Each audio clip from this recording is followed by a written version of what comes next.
Herkese salam. Bugün pronoun mövzusunun 5-ci hissəsindəyik və ən asan pronounlardan birini keçirik. Demonstrativ pronouns. Bu nə deməkdir? İşarə əvəzlikləridir. Baxın, işarə əvəzlikləri cəmi 4 dənədir və siz onları necə ayırırsınız? Yaxın və uzaq olması ilə, bir də tək və cəm olması ilə. Bu qədər. Baxın, siz sadəcə burada hiyə sözünə fikir verin. Hiyə sözü görürsünüzsə, hiyə bura deməkdir. Bura və ya burada. Sizə yaxındır bura. Düzdür. Ona görə this və ya this işlədirsiniz. Baxın, təkcə bunu necə yadda saxlayın. This görürsünüz biraz qısadır. Yəni, siz təkli bir şey axtarmalısınız. Tək isimlə işlətməlisiniz. This isə biraz uzundur, yəni bizə cəm lazımdır. Və bunlar hər ikisi yaxınlıqla işlənir. Məsələn, siz uzaq bir əşyaya, sizə uzaq olan bir əşyaya this və ya this-lə cümlə qura bilməzsiniz. Amma sizə yaxın olan, tək və ya cəm olan bir şeyə təbii ki, this və ya this-lə cümlə qura bilərsiniz.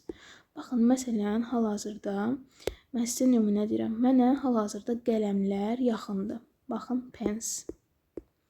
Düzdür. Mənə yaxındır və cəmdədir bu qələmlər. Ona görə this olmalıdır. Amma mənə kitabım uzaqdadır və təkdədir. Baxın, book. Və təkdədir və uzaqdadır. Düzdür. Bu olur that. İndi uzağı hələ keçməmişik. Yenə də mən sizə indidən deyim. Uzaq və yaxın olmasını sadəcə here və there sözü ilə ayırırsınız. Sizdə test işləyəndə sadəcə bu iki sözü verirlər, here və there sözləri ilə. Siz artıq oradan bilirsiniz ki, yaxındır yoxsa uzaqdır. Baxın, sizə yaxını izah elədim. İndi uzağa baxaq. There sözünü görən kimi siz avtomatik yadınıza 2 dənə şey salmalısınız. That, those. That təkdədir, those cəmdədir. Məsələn, baxın. This book over here. Here sözünü yadında saxlayın. Here haraydı? Yaxın idi, yoxsa uzaq? Təbii ki, yaxın. Yaxındırsa 2 dənə versiyamız var idi. Ya this idi, ya da this. Düzdür? This təkdə idi. This təkdə idi, this cəmdə idi. Cümləyə baxaq. Book təkdədir də, düzdür. Ona görə, baxın, təkdə bu olmalıdır. Və onu da yazıblar. Aha, indi here. Here yenə bizə yaxındır. Amma books cəmdədir. Ona görə this. There. There uzaqdır. Uzaqdırsa bizim neçə dənə versiyamız var idi? 2 dənə. Biri that, biri those. Düzdür. That təkdə idi, those cəmdə idi. İndi baxırsınız, books təkdədirmi? Ona görə that. Books cəmdədirmi? Ona görə those. Bu qədər sadə. İndi mən sizə testlə də izah edim. 1-2 dənəsində siz rəylərdə cavablarını yazarsınız və bitirərik. Aha, gəlin baxaq bir yerdən. Dəqiqə bunları silim. Aha, birincidən başlayaq. Baxın, which road shall we take, this or one? Baxın, this bizdə təkdədir. Yes. Və yaxındır.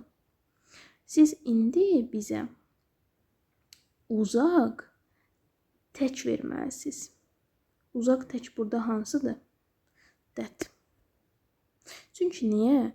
Cümlədə cəm yoxdur. Baxın, one sözü var. One. One sözü bir dənədir də tək deməkdir.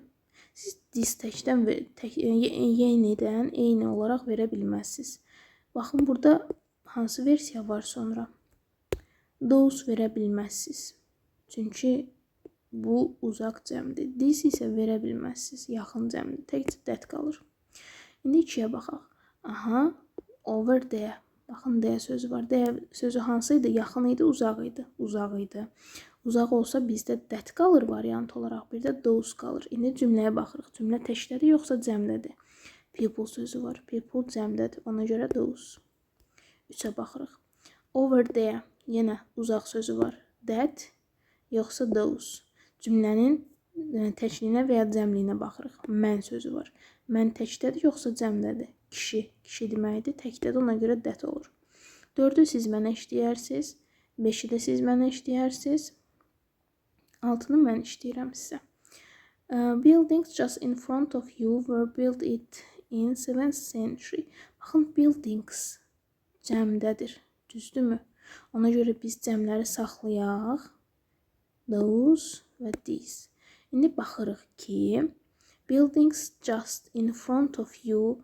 In front of you sənin önündəki bina. Baxın, siz binanın önündəsiniz. Siz avtomatik binaya yaxın olursunuz. Düzdür? Ona görə yaxın these. Sonra gəlir bizdə 12-yə baxsaq. I don't know why children are laughing. Baxın. Children təkdədir yoxsa cəmdədir? Cəmdədir. Ona görə bizdə 2 dənə versiya var. These, those. Ona görə 2 və 4. 13. 13-ü siz mənə eləyərsiniz. Digərləri qalsın. İşarə elədiklərimi, yəni sizə dediklərimi, onları yazarsınız. Mən rəylərdə yoxlayacağım. Səhv olsa izah eləyərəm, düz olsa əla, super. Bu qədər pronoun mövzumuz hələlik bu qədər. Növbəti dərsimi interrogativ pronouns olacaq. Bu da çox rahatdır. Növbəti dərsdə görüşərik.